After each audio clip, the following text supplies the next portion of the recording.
Hello दोस्तों, welcome to अपना M education. दोस्तों, एनसीएल परीक्षा special GK GS current affair के मोस्ट इंपॉर्टेंट क्वेश्चनों का क्विज लेके फिर से मैं उपस्थित हूँ। तो चलिए शुरू करते हैं। उससे पहले दोस्तों, अभी तक आपने मेरे चैनल को सब्सक्राइब नहीं किया तो सब्सक्राइब कर लीजिए और बेल आइकन के बटन को दबा लीजिए ताकि सभी वीडियो की अपडेट आपको सबसे पहले मिलती रहे। तो चलिए शुरू करते हैं। आज का पहला प्रश्न, औरंगजेब की मृत्यु कहाँ हुई थी? दोस्तों, इसका उत्तर दीजिए। प्रश्न बहुत ही महत्वपूर्ण है। इसका उत्तर है option number A, Ahmednagar. Aurangzeb की मृत्यु अहमदनगर में हुई थी और औरंगजेब का जो है मृत्यु कब हुआ था? 1707 ईस्वी में। अगला प्रश्न, भारतीय गन्ना अनुसंधान संस्थान कहाँ स्थित है? दोस्तों, इसका उत्तर दीजिए। इसका उत्तर है ऑप्शन नंबर बी, लखनऊ। भारतीय गन्ना अनुसंधान संस्थान स्थित कहाँ पर है? लखनऊ में। अगला प्रश्न, अगर किसी पंचायत को भंग किया जाता है तो चुनाव कितने समय में किए जाते हैं? दोस्तों, इसका उत्तर दीजिए। प्रश्न एक बार और सुन लीजिए। अगर किसी पंचायत को भंग किया जाता है तो चुनाव कितने समय में किए जाते हैं? इसका उत्तर है ऑप्शन नंबर बी, 6 महीना। पंचायत के विघटन के मामले में विघटन की तारीख से 6 महीने के अवधि के भीतर नए चुनाव करा दिए जाने चाहिए और नवनिर्वाचित सदस्यों को केवल जितने कार्यकाल उनका बचा है बस उतने ही दिन के लिए अपने पद पे बने रहना चाहिए, ना कि पूरे 5 साल के लिए। अगला प्रश्न, विधान परिषद की सदस्यता के लिए न्यूनतम आयु सीमा क्या है? दोस्तों, इसका उत्तर दीजिए। विधान परिषद की सदस्यता के लिए न्यूनतम आयु सीमा क्या है? इसका उत्तर है ऑप्शन सी, 30 साल। विधान परिषद भारत के कुछ राज्यों में द्विसदनी विधानसभाओं में ऊपरी सदन होता है और विधान परिषद की सदस्यता के लिए न्यूनतम आयु 30 वर्ष होती है। अगला प्रश्न, निम्नलिखित में से कौन प्रकाश संश्लेषण का उत्पाद है? दोस्तों, इसका उत्तर दीजिए। निम्नलिखित में से कौन प्रकाश संश्लेषण का उत्पाद है? इसका उत्तर है ऑप्शन डी, ऑक्सीजन और ग्लूकोज। प्रकाश संश्लेषण का मुख्य उत्पाद ग्लूकोज है, जो कि कोशिकाओं की प्रक्रिया को चलाने के लिए ऊर्जा पैदा करने वाला अणु है। ऑक्सीजन मुख्य रूप से प्रकाश संश्लेषण की प्रक्रिया का एक उत्पादन है। अगला प्रश्न, निम्नलिखित में से कौन वित्तीय स्थिरता और विकास परिषद की बैठक का प्रमुख होता है? दोस्तों, इसका उत्तर दीजिए। इसका उत्तर है ऑप्शन बी, वित्त मंत्री। वित्तीय स्थिरता और विकास परिषद का गठन दिसंबर 2010 में किया गया था और परिषद की अध्यक्षता कौन करता है? वित्त मंत्री। अगला प्रश्न, नेफ्रॉन किस प्रणाली का हिस्सा है? दोस्तों, इसका उत्तर दीजिए। प्रश्न एक बार और सुन लीजिए। नेफ्रॉन किस प्रणाली का हिस्सा है? इसका उत्तर है ऑप्शन ए, ब्रिक यानी किडनी का। नेफ्रॉन गुर्दे की एक सूक्ष्म संरचनात्मक और कार्यात्मक इकाई है। अगला प्रश्न, भारतीय सिविल सेवा की शुरुआत किस गवर्नर जनरल वायसराय के समय में की गई थी? दोस्तों, इसका उत्तर दीजिए। इसका उत्तर है option D, Lord Cornwallis. Civil सेवा लॉर्ड कॉर्नवालिस द्वारा शुरू की गई थी, इसलिए इनको भारतीय सिविल सेवा का जनक भी कहा जाता है। अगला प्रश्न, भारत में सांप्रदायिक मतदान की प्रणाली सबसे पहले किसके द्वारा शुरू की गई थी? दोस्तों, इसका उत्तर दीजिए। प्रश्न बहुत ही महत्वपूर्ण है। इसका उत्तर है ऑप्शन बी, 1909 का मिंटो मार्ले सुधार।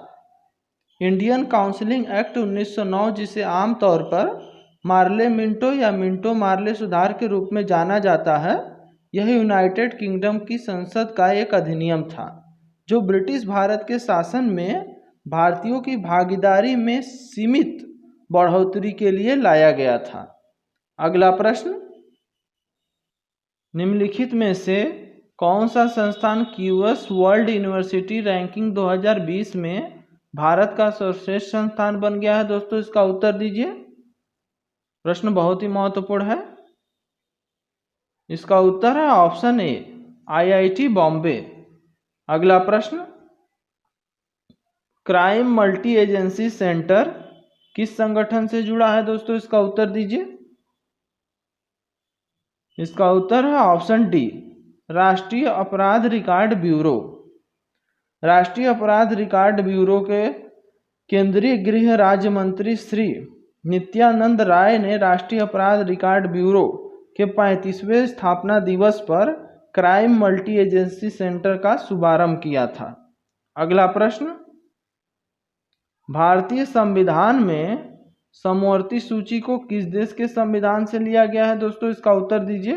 प्रश्न एक बार और सुन लीजिए। भारतीय संविधान में समवर्ती सूची को किस देश के संविधान से लिया गया है? इसका उत्तर है ऑप्शन डी, ऑस्ट्रेलिया के संविधान से।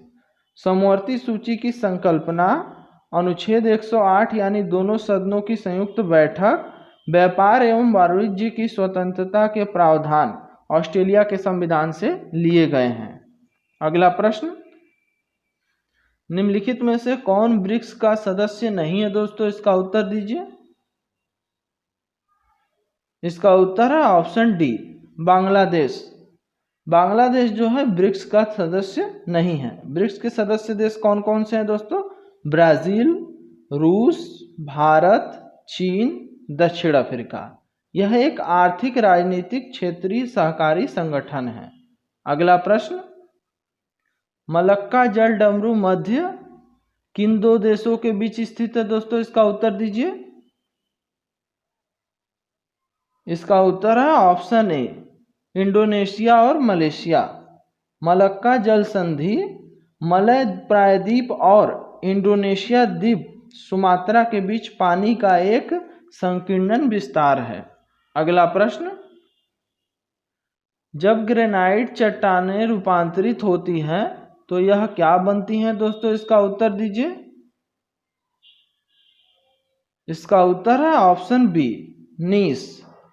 नीस एक कायांतरिक चट्टान है जिसका अर्थ है कि यह शिस्ट की तुलना में उच्च तापमान और दबाव के अधीन निर्मित होती है। यह ग्रेनाइट या अवसादी चट्टान के कायांतरित द्वारा निर्मित होती है। अगला प्रश्न, शतपथ ब्राह्मण किस वेद से संबंधित है दोस्तों? इसका उत्तर दीजिए। शतपथ ब्राह्मण किस वेद से संबंधित है? इसका उत्तर है ऑप्शन बी, यजुर्वेद। यजुर्वेद मुख्य रूप से पूजा के लिए गद्य मंत्रों का एक वेद है। अगला प्रश्न, हाल ही में किस राज्य के प्रदूषण नियंत्रण बोर्ड ने ई गवर्नेंस 19-20 के लिए राष्ट्रीय पुरस्कार प्राप्त किया है दोस्तों? इसका उत्तर दीजिए। इसका उत्तर है ऑप्शन डी, आंध्र प्रदेश। अगला प्रश्न, जैन धर्म के प्रथम तीर्थकर कौन थे दोस्तों? इसका उत्तर दीजिए।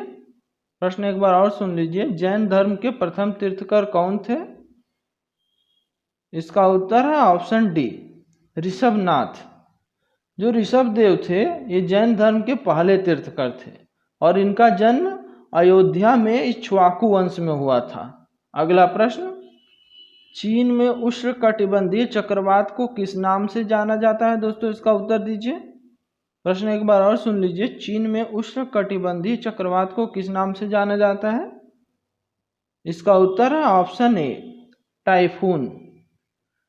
चीन में उष्णकटिबंधीय चक्रवात को टाइफून के नाम से जाना जाता है। अगला प्रश्न, भारत में कोविड-19 से लड़ने के लिए सार्क आपातकालीन निधि में कितना धन आवंटित किया है?